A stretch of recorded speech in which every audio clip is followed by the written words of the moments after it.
নমস্কার বন্ধুরা, আজকে একটা রান্নার ব্লগ ভিডিও নিয়ে এসেছি। এবার মাছ ভেজে নিয়েছি আর দুটো মাছ পরে দিলাম, পিস মাছ করে আমি একটু সর্ষে আর পোস্ত বেটে নিলাম। সর্ষে পোস্ত বাটা হয়ে গেলে এরপরে আমি কড়াইতে একটু কালো জিরে আর কাঁচা লঙ্কা ফোড়ন দিয়ে দিলাম। ফোড়নটা হয়ে গেলে, ভাজা হয়ে গেলে তারপরে আমি এবার টমেটো বেটে রেখেছিলাম ওটা দিয়ে দেব।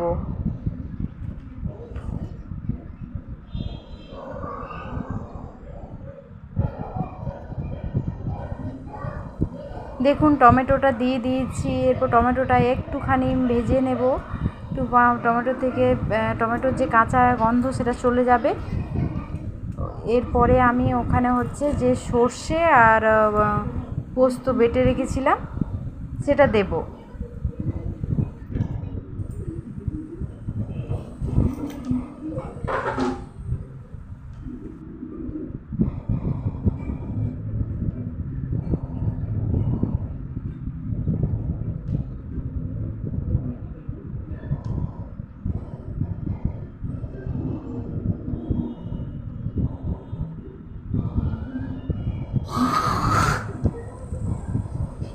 দেখুন সর্ষে পোস্ত দিয়ে দিয়েছি। এরপর ওটাকে একটু সময়ের মধ্যে ওটা একটু নাড়িয়ে নেব। তারপরে আমি জল দিয়ে দেব।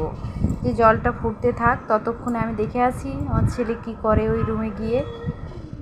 দেখুন সে তার টয় খেলনাগুলো নিয়ে খেলা শুরু করে দিয়েছে। কি সুন্দর একটা হাউস মেক করেছে, দেখুন দোতলা বাড়ি, খুব সুন্দর লাগছে দেখতে।